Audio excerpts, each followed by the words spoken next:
Hello students, स्वागत है आपका आईसीटी वर्चुअल क्लासेस में। मैं हूं कविता, आपकी बायो टीचर। उम्मीद करती हूं आप सभी अच्छे होंगे और स्वस्थ होंगे। क्लास हम कंटिन्यू करेंगे अपना चैप्टर जिसका नाम है principle of inheritance and variation. तो इस चैप्टर में हमने काफ़ी सारे इंपॉर्टेंट टर्म्स को डिस्कस किया था, जिसमें हमने जाना था जो भी आप आगे इस चैप्टर में पढ़ेंगे, जैसे कि आप कुछ लॉज यहाँ पे पढ़ेंगे, सारे लॉज में ये टर्म्स यहाँ पे यूज़ होंगे।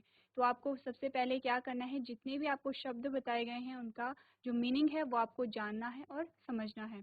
रटना नहीं है, आपको समझना है, क्योंकि तभी आप अपने क्वेश्चन को सॉल्व कर पाएंगे जब आप एक्चुअल में उस वर्ड्स को समझ रहे होंगे। तो आज हम डिस्कस करेंगे यहाँ पे अपना जो चैप्टर है उसका फर्स्ट टॉपिक, जिसमें आप सबसे पहले जानेंगे यहाँ पे जेनेटिक्स क्या होती है। उसमें आप देखेंगे कि जेनेटिक्स में एक नाम आएगा, वो है ग्रेगर जॉन मेंडल का। कौन है ग्रेगर जॉन मेंडल्स और उन्होंने क्या किया है, क्यों हम उन्हें पढ़ रहे हैं, ये सारी चीज़ें हम यहाँ पे डिस्कस करेंगे। तो आइए चलते हैं स्मार्ट बोर्ड की तरफ और अपना टॉपिक स्टार्ट करते हैं। चलिए, सो क्लास अभी तक हमने क्या पढ़ा है, सबसे पहले डिस्कस कर लेते हैं। आपने जाना जीन के बारे में, क्या होता है जीन। हमने कहा जीन क्या है, पीस ऑफ डीएनए है या पार्ट ऑफ डीएनए है जो कि किसी कैरेक्टर के लिए रिस्पॉन्सिबल होता है। कैसे होता है, क्योंकि हमने कहा डीएनए का वो पार्ट जो कि क्या बनाता है, आरएनए को बनाता है, और उस आरएनए से प्रोटीन का फॉर्मेशन होगा और वो प्रोटीन किसी न किसी कैरेक्टर को यहाँ पे रेगुलेट कर रही होगी। तो वो पार्ट, डीएनए का वो पार्ट जिससे क्या बना है, प्रोटीन बना है, उसे हम क्या कह रहे हैं, जीन कह दे रहे हैं। ठीक है, इतनी बात क्लियर है। फिर हमने कहा था एलील का था, हमने कहा था different forms of genes are known as allele, यानी कि जो जीन है उनकी जो अलग अलग फॉर्म्स होती हैं। यानी कि जीन क्या होगा, जीन एक कैरेक्टर को यहाँ पे क्या कर रहा है, कंट्रोल कर रहा है, लेकिन कैरेक्टर के बहुत सारे ट्रेट हमने देखे हैं। हमने क्या कहा है, हमने कहा हाइट है, ये क्या है, कैरेक्टर है। ठीक है, अब इसे कोई एक जीन हैंडल कर रहा है, हमने कहा वो है कैपिटल टी, कैपिटल टी, वो है कैपिटल टी, कैपिटल टी। ठीक है, बट इस हाइट के बहुत सारे ट्रेट होंगे, बहुत सारे, यानी कि इसमें हम क्या पढ़ेंगे, दो ट्रेट को पढ़ते हैं। हमने कहा टॉल हाइट और हमने कहा ड्वार्फ या फिर शॉर्ट हाइट।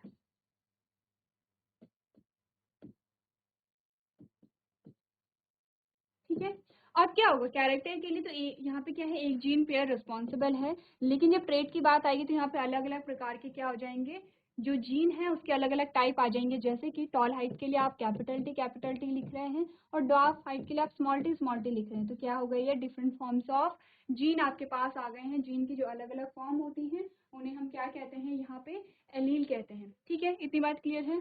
चलिए, अब हमने क्या डिस्कस किया था, एलील के बाद आपने जाना था जीन लोकस। जहाँ पे भी जीन प्रेजेंट है, जीन की क्रोमोसोम में जीन की जो लोकेशन है उसे हम जीन लोकस कहते हैं। हेटेरोजाइगस का मतलब है कि जब जीन पेयर यहाँ पे अलग अलग कैरेक्टर, अलग अलग ट्रेट के लिए रिस्पॉन्सिबल है, कैरेक्टर सेम होगा। ध्यान दीजिए, कैपिटल टी और स्मॉल टी की बात हो रही है, कैरेक्टर सेम है, कैरेक्टर हाइट ही है, कैरेक्टर क्या है, हाइट ही है, लेकिन ट्रेट क्या है, अलग अलग है। कैसे अलग है, हमने देखा ये क्या है, टॉलनेस के लिए रिस्पॉन्सिबल है और ये क्या है, ड्वार्फनेस के लिए रिस्पॉन्सिबल है। ठीक है, ये क्या है, टॉल है और ये ड्वार्फ है। ठीक है, अब वही होमोजाइगस हमने क्या कहा, यहाँ पे जो जीन पेयर हैं वो क्या कर रहे हैं, जो दो एलील हैं वो सेम ट्रेट के लिए रिस्पॉन्सिबल हैं। सेम ट्रेट यानी कि हमने कहा कैपिटल टी सेम ट्रेट के लिए रिस्पॉन्सिबल है। हमने कहा स्मॉल टी सेम ट्रेट के लिए रिस्पॉन्सिबल है। उसी के साथ हमने कहा डोमिनेंट। हमने कहा कि जब क्या हुआ, हमने दो यहाँ पे क्या किया, दो पेरेंट की हमने क्रॉसिंग कराई है किसी कैरेक्टर को लेकर के। फॉर एग्जाम्पल हमने हाइट को ही यहाँ पे ले लिया है, हमने क्या किया है, यहाँ पे हाइट को ही ले लिया है। ठीक है, अब हमने कहा कि हाइट है, कैरेक्टर हमने एक ही लिया है, दो अलग अलग पेरेंट आपने लिए हैं। ठीक है, आपने दो अलग अलग पेरेंट यहाँ पे लिए हैं।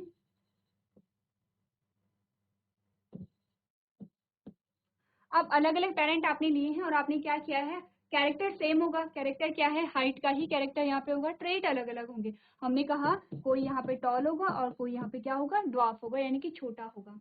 अब हमने क्या किया, इनका जब क्रॉस कराया और जब यहाँ पे क्या हुआ, F1 जनरेशन हुई, तो F1 जनरेशन में हमारे पास ये रिजल्ट आया है, कैपिटल टी स्मॉल टी। यानी कि एक जो यहाँ पे एलील है वो कहाँ से आया है, टॉल पेरेंट से आया है, और एक जो एलील है वो ड्वार्फ पेरेंट से हमारे पास आया है। अब देखना ये है कि यहाँ पे कैरेक्टर क्या निकलता है, यानी कि यहाँ पे हमें देखने को क्या मिलता है कि पौधा लंबा होगा। यहाँ पे प्लांट की ही बात हम कर रहे हैं। हमने कहा पौधा लंबा होगा या पौधा छोटा होगा, क्योंकि हमने कहा कि एक तो यहाँ से आया है, ठीक है, यहाँ पे हमने क्या कहा कि एक जो यहाँ पे एलील है वो क्या है, टॉल पेरेंट से आया है और एक यहाँ पे ड्वार्फ पेरेंट से आया है। तो हमने कहा कि ये क्या होगा, टॉल होगा। टॉल का मतलब है कि यहाँ पे किसके कैरेक्टर आए हैं, टॉल पेरेंट के कैरेक्टर्स आए हैं। ठीक है, इतनी बात क्लियर है।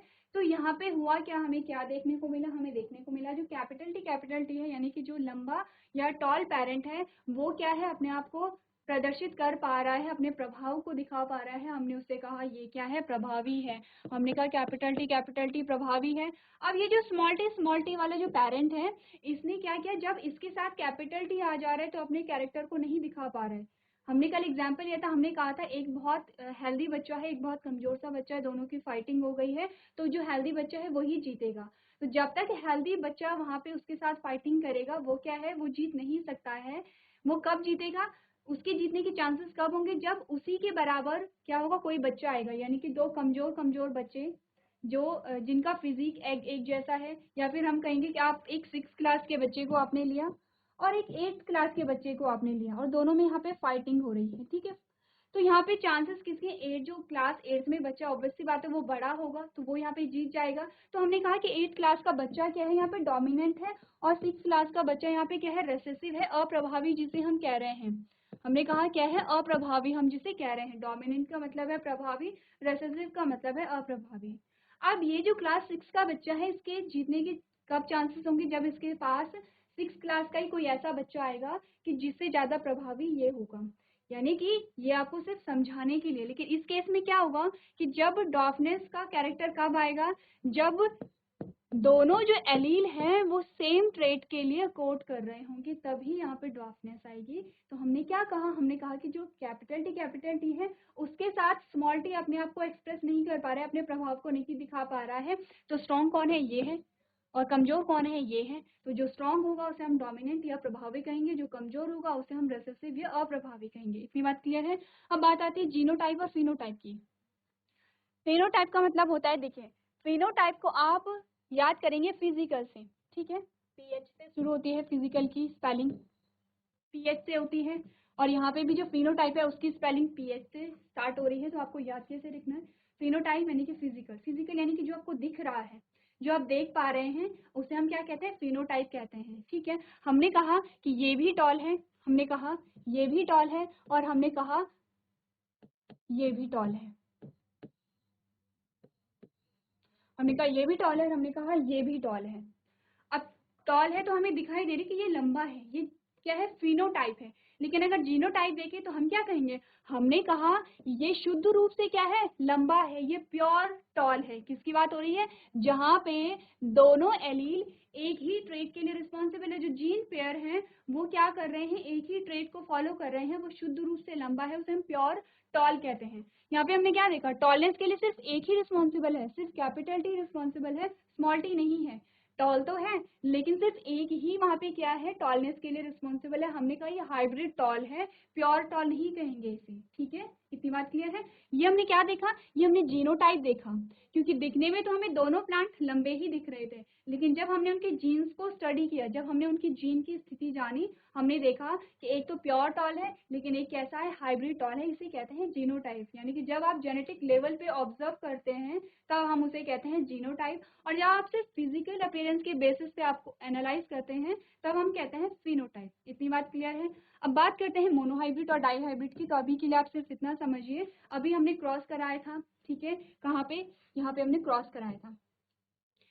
हमने कैरेक्टर क्या लिया था, हाइट को लिया था, एक ही कैरेक्टर को लिया। जब एक ही कैरेक्टर को ले करके अलग अलग पेरेंट में हम क्रॉस कराते हैं, मोनोहाइब्रिड कहते हैं।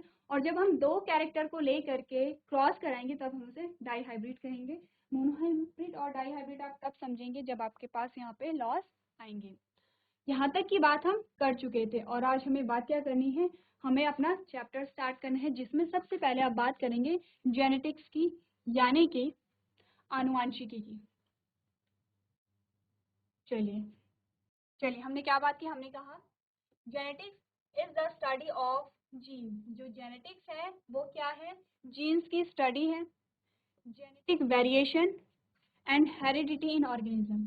जो जेनेटिक्स है, जेनेटिक्स के अंदर आप जीन्स के बारे में पढ़ते हैं, जेनेटिक वेरिएशन के बारे में पढ़ते हैं, हेरिडिटी के बारे में पढ़ते हैं, और इन सब की स्टडी को हम क्या कहते हैं, जेनेटिक्स कहते हैं। क्या आपने कहा आनुवांशिकी जीवों में जीन, आनुवांशिक भिन्नता और आनुवांशिकता का अध्ययन है।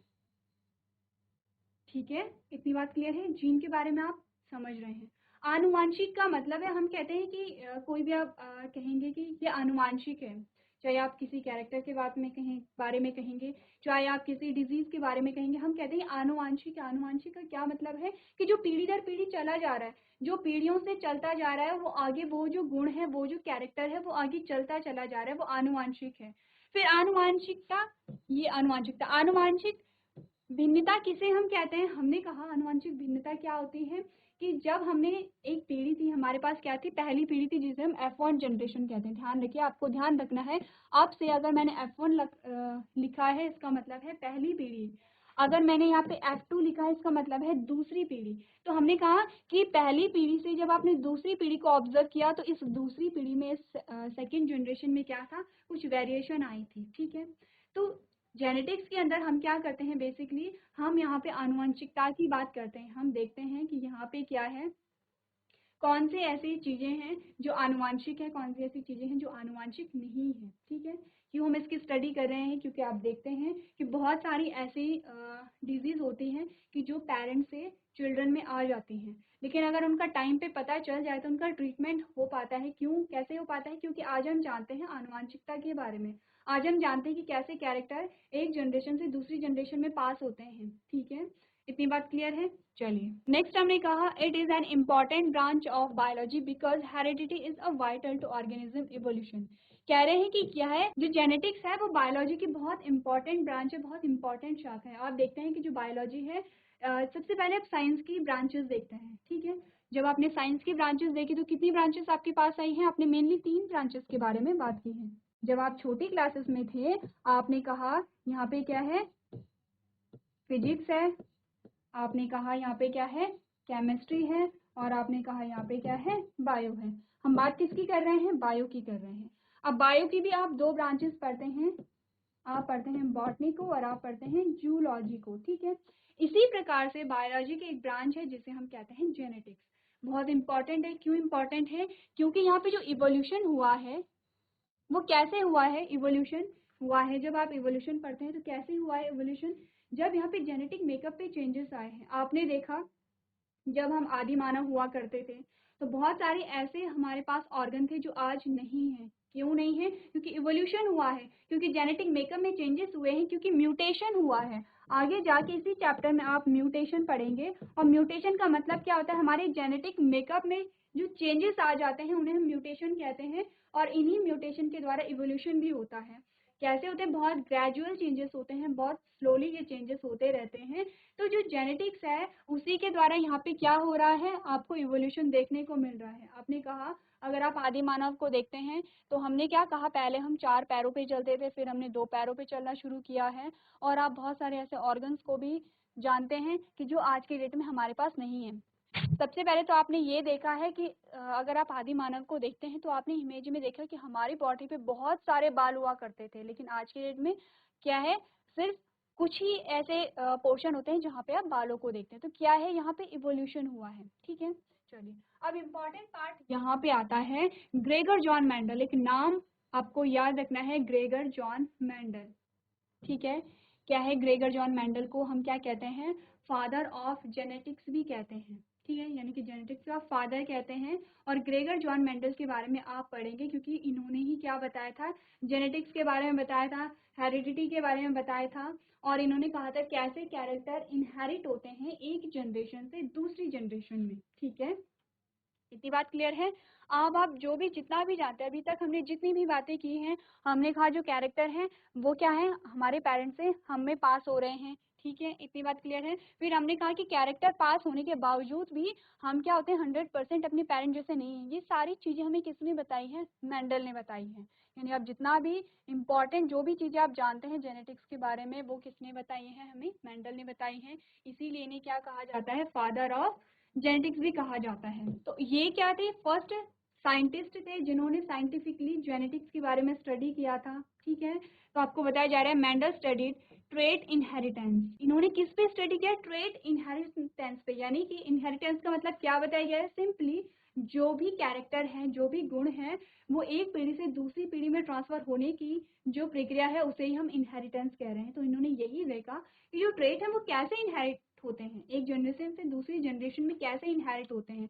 इन्होंने अलग अलग पेरेंट को लिया, अलग अलग जनकों को लिया, अलग अलग कैरेक्टर को लिया और उन्होंने देखा। अभी हमने क्या बात की है? डोमिनेंट और रिसेसिव की जो हमने बात की थी वो भी हमें इन्होंने ही बताई है। उन्होंने कहा कि कौन सा कैरेक्टर यहाँ पे प्रभावी होगा, कौन सा यहाँ पे अप्रभावी होगा। In the way trait are handed down from parent to the offspring over time. इन्होंने हमें बताया है कि जो ट्रेट होते हैं वो क्या होते हैं? पेरेंट से ऑफस्प्रिंग में क्या होते हैं? पास होते हैं। ही ऑब्जर्व दैट ऑर्गेनिज्म, यानी कि पी प्लांट। अब इन्होंने किस पे अपना एक्सपेरिमेंट किया था? पी प्लांट पे किया था। Inherit traits by way discrete unit of inheritance. तो यहाँ पे सबसे इम्पॉर्टेंट चीज़ आपको क्या क्या ध्यान रखनी है? देखिए, आपको साइंस की ब्रांचेस पता हैं और आप जिस ब्रांच की स्टडी कर रहे हैं वो है बायोलॉजी। ठीक है, बायोलॉजी में हमने कहा बायोलॉजी की एक और ब्रांच होती है जेनेटिक्स। यहाँ पे आप बात करते हैं, आप जीन्स के बारे में स्टडी करते हैं कि जीन्स क्या होते हैं, किस प्रकार के होते हैं। आप यहाँ पे स्टडी करते हैं किसकी? हेरिडिटी की, आनुवंशिकता की बात आप करते हैं और आप बात करते हैं जेनेटिक वेरिएशन की। ठीक है, इतनी बात क्लियर है? सिंपली आप ये जानेंगे कि जो यहाँ पे पेरेंट है और जो यहाँ पे F1 जनरेशन है, इनके बीच में क्या समानताएं हैं, क्या विभिन्नताएं हैं, क्या कारण है उन समानताओं का, क्या कारण है उन विभिन्नताओं का। इतनी सी बात आपने करनी है और इसी में आप जीन, जेनेटिक वेरिएशन और हेरिडिटी की बात कर रहे हैं। ठीक है, ये सारे टर्म्स हम डिस्कस कर चुके हैं। फिर आपने क्या देखा? आपने कहा कि यहाँ पे जो जेनेटिक्स को बताने वाले, जेनेटिक्स के बारे में बताने वाले हमारे पास जो साइंटिस्ट आए हैं वो है ग्रेगर जॉन मेंडल। ठीक है, इतनी बात आपने ध्यान रखनी है। इन्हें क्या कहा जाता है? फादर ऑफ जेनेटिक्स भी कहा जाता है। तो इन्होंने अपना जो एक्सपेरिमेंट किया था वो किया था पी प्लांट पे, मटर के पौधे पे। तो कौन से प्लांट पे किया था? यहाँ पे पी प्लांट पे किया था। साइंटिफिक नाम क्या है इस पी प्लांट का? हमने कहा पाइसम सटाइवा। गार्डन पी पे किया था। ठीक है, स्वीट पी पे नहीं किया था, ये भी आपको ध्यान रखना है। इन्होंने अपना जो एक्सपेरिमेंट किया था वो गार्डन पी पे किया था, जिसका साइंटिफिक नाम है पाइसम सटाइवम।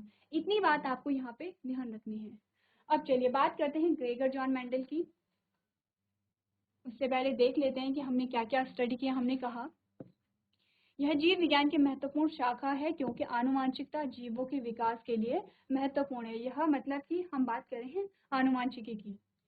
ग्रेगर मेंडल्स एक मार्वियन ऑगस्टिनियन तपस्वी जो कि 19वीं सदी में ब्रानो में काम करते थे, वैज्ञानिक रूप से आनुवांशिकी का अध्ययन करने वाले पहले व्यक्ति थे। मेंडल ने गुण वंशानुक्रम का अध्ययन किया था, जिस तरह से लक्षण समय के साथ साथ माता पिता से संतानों में सौंपे जाते हैं। ठीक है, इतनी बात क्लियर है? अब आपके पास जो इमेज यहाँ पे दिखाई गई है ये है ग्रेगर जॉन मेंडल, जिन्हें हम क्या कहते हैं? फादर ऑफ जेनेटिक्स कहते हैं। चलिए सबसे पहले बात करते हैं the early life of Mendel. सबसे पहले उन्होंने यहाँ पे क्या किया था? अपनी जो एक्सपेरिमेंट किए थे उससे पहले की बात यहाँ पे कर लेते हैं। Mendel was an Austrian monk who used his experiment to discover the basic principles of heredity। ठीक है, जो मेंडल थे वो क्या थे? यहाँ पे मॉन्क थे, यानी कि वो क्या थे? चर्च में पादरी थे। ठीक है, और उन्होंने क्या किया? यहाँ पे उन्होंने जो हेरिडिटी के बेसिक प्रिंसिपल थे उन्हें डिस्कवर किया। यानी कि उन्होंने क्या बताया? जो हेरिडिटी है वो कैसे हो रही है, उन्होंने उसके बारे में यहाँ पे बात की है। He started his famous experiment on garden pea plant। ठीक है, किसमें? गार्डन पी की बात की जा रही है। उन्होंने क्या किया? अपना एक्सपेरिमेंट गार्डन पी पे किया। क्यों किया? देखिए उससे पहले कि हम स्टोरी जान लेते हैं। क्या हुआ कि वो क्या थे? चर्च में रहते थे, पादरी थे। ठीक है, और वहीं पे क्या था? एक गार्डन भी था। गार्डन में मटर के पौधे वहाँ पे उगा रखे थे। तो उन्होंने एक दिन यहाँ पे नोटिस किया कि जो यहाँ पे पी प्लांट है, जो मटर का पौधा है, उनमें बहुत वैरायटी उन्हें देखने को मिली। उन्होंने देखा कि उसी बगीचे में उन्हें कोई मटर का पौधा बहुत लंबा दिखा तो कोई बहुत छोटा सा दिखा। उन्होंने फिर देखा कि जो मटर के बीज थे उनमें भी बहुत डिफरेंस था, कोई पीले कलर का उन्हें मिला तो कोई हरे कलर का उन्हें मिला। फिर उन्होंने देखा कि यहाँ पे जो मटर के बीज हैं कोई तो गोल है और कोई कैसे हैं? श्रिंक है, यानी कि कोई कैसे हैं वहाँ पे जो आप जैसे कि राउंड जो गोल होगा वो इस प्रकार से आप देखते हैं,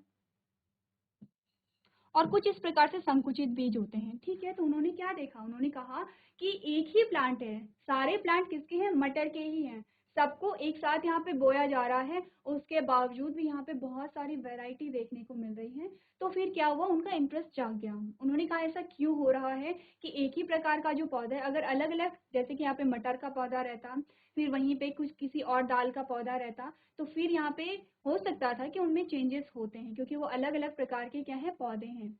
लेकिन उन्होंने कहा कि सारे मटर के ही पौधे हैं और उनमें फिर भी यहाँ पे वेरिएशन देखने को मिल रही है, उसका क्या रीज़न है। तो उन्होंने यही स्टडी किया वहाँ पे। उन्होंने क्या किया, फिर जो मटर के पौधे थे उनके बीजों को उन्होंने लिया, पहले उन्होंने ऑब्जर्व किया होगा कि कौन कौन से कैरेक्टर हैं, फिर उन्होंने बीजों को लिया होगा, फिर उन्होंने क्या किया, वहाँ पे अपनी देख रेख में पौधों को उगाया। ठीक है, पौधों को उगाया, और वहाँ पे उन्होंने क्या किया, उनमें जो पॉलिनेशन हो रहा था उसे कंट्रोल किया। कंट्रोल यानी कि उन्होंने अपने अकॉर्डिंग वहाँ पे पॉलिनेशन करवाई, और तब रिजल्ट को देखा। जिस प्रकार से उनके पास रिजल्ट आए, उसके बेसिस पे उन्होंने यहाँ पे 3 मेन लॉ दिए, और उन्हीं लॉ को आप क्या करते हैं, आज तक पढ़ते चले आ रहे हैं। ठीक है, चलिए आपको क्या बताया गया है, आपने कहा he started his famous experiment on the garden pea, जिसे आप पाइसम सटाइवम कहते हैं, in his free time. Free time यानी कि क्या करते थे, वो बागवानी भी करते थे, क्योंकि वो वहाँ पे क्या थे, पादरी थे। From 1856 to 1865 he conducted his investigations in the monastery for nearly 9 years। ठीक है, उन्होंने क्या किया, अपना एक्सपेरिमेंट यहाँ पे स्टार्ट कर दिया था, और बहुत टाइम तक उन्होंने क्या किया, एक्सपेरिमेंट किया। ऐसा नहीं था कि उन्होंने एक दिन, 2 दिन, 1 महीने, 2 महीने किया, बल्कि 8 से 9 साल तक उन्होंने क्या किया, अपना एक्सपेरिमेंट जारी रखा। He had worked on approximately 10,000 T plant of 34 types. उन्होंने 34 प्रकार के 10,000 पौधों पे अपना क्या किया, एक्सपेरिमेंट किया। देखिए, आप साइंस के स्टूडेंट है तो आपको इतना पता होगा कि जब भी क्या एक्सपेरिमेंट होता है तो एक या दो एक्सपेरिमेंट नहीं किए जाते हैं, सेम एक्सपेरिमेंट को बहुत बार रिपीट किया जाता है, और अगर हमें सेम वहाँ पे रिजल्ट मिलता है तभी हम उससे रिलेटेड कोई भी वहाँ पे लॉ देते हैं। अगर आपका एक्सपेरिमेंट हर बार आपका रिजल्ट चेंज हो रहा है, इसका मतलब कि आपका जो एक्सपेरिमेंट है वो क्या है, एक्यूरेट नहीं है। तो इन्होंने क्या किया कि 34 प्रकार के पौधों पे उन्होंने 34 प्रकार के पौधे थे, और 10,000 टी प्लांट थे, उन पे इन्होंने क्या किया, यहाँ पे एक्सपेरिमेंट किया। ठीक है, they differ from one another in various ways. तो ये जो जितने भी प्लांट्स थे, यहाँ पे क्या थे, जो 10,000 पौधे थे, और 34 प्रकार के 10,000 जो पौधे थे, वो एक दूसरे से किसी न किसी रूप में क्या थे, विभिन्नता रखते थे। His papers were publish in the proceedings of the Brun Natural History Society in 1866 and 1867। अब क्या हुआ देखिए, स्टार्टिंग से देखते हैं क्या हुआ। हमने कहा कि जो यहाँ पे मैंडल थे वो क्या थे, पादरी थे, और वहीं पे उनका गार्डन था। ठीक है, उन्होंने एक दिन क्या किया, पी प्लांट को देखा, उन्होंने ऑब्जर्व किया कि पी प्लांट में बहुत सारी विभिन्नताएं हैं। उन्होंने कहा ऐसा क्यों हो रहा है, कोई पौधा बहुत लंबा है, कोई बहुत छोटा है, किसी के बीज पीले कलर के हैं, किसी के हरे कलर के, ऐसा क्यों हो रहा है। तो फिर क्या किया, उन्होंने अपना एक्सपेरिमेंट किया, 8-9 साल तक वहाँ पे एक्सपेरिमेंट किया, और तब जाके उन्होंने क्या की, अपनी जो पत्रिका थी, अपने जो पेपर थे वो वहाँ पे पब्लिश कर दिए। लेकिन पब्लिश करने के बाद भी क्या हुआ, उनके काम को रिकॉग्नाइज नहीं किया गया, यानी कि उनके काम को महत्व नहीं मिला। ठीक है, क्यों नहीं मिला, उसके बहुत सारे रीजन थे। जैसे कि यहाँ पे क्या था, कम्युनिकेशन की कमी थी। आज के डेट में आप देखते हैं कि आप कोई भी चीज़ें हैं आप सोशल साइट पे अपलोड कर देते हैं, और कुछ ही सेकंड में वो सब लोगों तक पहुंच जाता है, लेकिन उस टाइम पे ऐसा नहीं था। तो क्या था, कम्युनिकेशन की कमी थी। दूसरा रीज़न ये था कि जो मैंडल थे उन्होंने बायो में यहाँ पे मैथमेटिक्स का यूज़ किया था। आगे आप जानेंगे, जब हम लॉस को करेंगे तो आप रेशियोज के बारे में जानेंगे, आप देखेंगे कि वहाँ पे क्या है, मैथमेटिक्स का यूज़ किया गया है। तो ये भी क्या था, बड़ा फैक्टर था, क्योंकि उस टाइम पे लोगों को ये लगा कि बायो में मैथमेटिक्स का यूज़ नहीं हो सकता है। तो ये जो रीज़न थे, इसकी वजह से क्या हुआ, इनके काम को महत्व नहीं मिला। फिर क्या हुआ देखिए, फिर आती है रीडिस्कवरी ऑफ मेंडल्स प्रिंसिपल। अब क्या हुआ, जो मेंडल्स ने लॉज दिए थे उनकी क्या हुई, रीडिस्कवरी हुई। आपको क्या बताया गया है, for 33 years Mendel's efforts went unnoticed by rest of the globe. यानी कि जो मेंडल का जो काम था उन्हें नोटिस ही नहीं किया गया, उसे महत्व ही नहीं दिया गया। उसके बाद क्या हुआ, 3 बॉटनिस्ट थे, कॉरेंस थे, डिवराइस था और सेमाक था। Rediscovered the concept of genetics used by Mendel in 1990. Mendel's unpublished work were examined from the grave and made available to the scientific community. He remained about for the rest of his life. In 1866, he passed away. Mendel died before his work was recognized and appreciated. अब क्या हुआ देखिए, Mendel ने क्या किया, अपने work को यहाँ पे पब्लिश भी कर दिया, अपने जो पेपर था उनको पब्लिश किया, और हमने क्या देखा कि उनके काम को महत्व नहीं मिला, उसके कुछ रीजंस थे जो कि हमने यहाँ पे बात की। अब क्या हुआ, जो मेंडल्स के वर्क को यहाँ पे कब ध्यान दिया गया, जब मेंडल की डेथ हो गई थी। उसके बाद क्या हुआ, उनके काम को, उनके प्रिंसिपल की रीडिस्कवरी भी, आपको 3 साइंटिस्ट के नाम यहाँ पे क्या करने हैं, याद रखने हैं। और तब से लेके आज तक आप क्या पढ़ते हैं, यहाँ पे मेंडल्स के इम्पोर्टेंट लॉस पढ़ते हैं। ठीक है, इतनी बात क्लियर है। अभी तक आपने क्या जाना, आपने जाना मेंडल्स के बारे में कि मेंडल्स कौन थे, उन्होंने अपना एक्सपेरिमेंट किस पर किया था, और उन्होंने क्या दिए थे, 3 लॉज दिए थे। इतनी बात आपको ध्यान रखनी है। अब इम्पोर्टेंट क्वेश्चन आपके पास क्या आता है कि यहाँ पे उन्होंने क्यों मटर के पौधे को ही यहाँ पे चूज किया था अपने एक्सपेरिमेंट के लिए। तो आपके पास क्या आता है कि क्यों उन्होंने मटर के पौधे को ही चूज किया अपने एक्सपेरिमेंट के लिए। एक तो सबसे पहले उन्होंने मटर में ही वेरिएशन देखी थी कि मटर में अलग अलग प्रकार के क्या पाए जा रहे हैं, कैरेक्टर्स पाए जा रहे हैं, वो अलग अलग प्रकार के कैरेक्टर को वहां पे देख रहे थे, और उन्होंने वहां पे 7 कंट्रास्टिंग कैरेक्टर को देखा।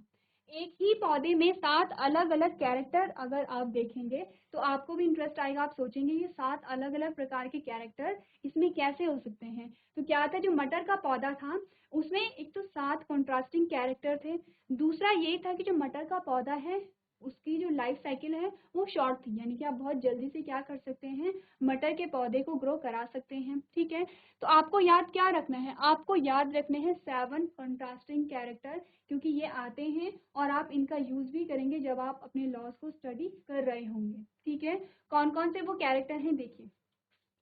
सबसे पहले उन्होंने स्टेम हाइट देखी थी, यानी कि आप उन्होंने क्या देखा कि जो मटर का पौधा है एक तो कैसा था, एक प्रकार का लंबा था, और एक कैसा था, ड्वार्फ यानी कि छोटा था, बौना था। ठीक है, फिर उन्होंने क्या देखा, फ्लावर के कलर देखे, उन्होंने देखा कि जो मटर के पौधे में फूल लग रहे हैं उनका कलर भी अलग अलग है, कोई वॉयलेट यहाँ पे है तो कोई कैसा है, व्हाइट यहाँ पे आ रहा है।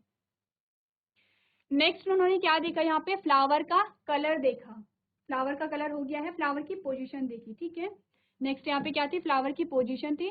तो कुछ ऐसे फ्लावर थे, कुछ पौधों में जो फ्लावर लग रहे थे वो एक्सियल लग रहे थे, और कुछ में कैसे लग रहे थे, टर्मिनल लग रहे थे। ठीक है, फिर उन्होंने क्या देखा, पॉड का शेप देखा, और पॉड के शेप में उन्होंने कुछ को देखा कि वो कैसे थे, इन्फ्लेटेड थे, और कुछ कैसे थे, कंस्ट्रिक्टेड थे। ठीक है, फिर उन्होंने क्या देखा, पॉड का कलर देखा, पॉड यानी कि फली। ठीक है, फिर उन्होंने क्या देखा, पॉड का कलर देखा, तो पॉड कुछ कैसे थे, ग्रीन कलर के थे, और कुछ कैसे थे, येलो थे। फिर उन्होंने सीड का शेप देखा, तो कुछ तो राउंड थे और कुछ कैसे थे, रिंकल्ड थे। और लास्ट में उन्होंने सीड का कलर देखा, कुछ येलो थे कुछ ग्रीन थे। अब आप देखिए इतनी सारी जो वेरिएशन है, इतनी सारी वेराइटी आप एक ही प्रकार के पौधे में देख रहे थे, आप मटर के पौधे में इतनी सारी वेरिएशन को देख रहे थे।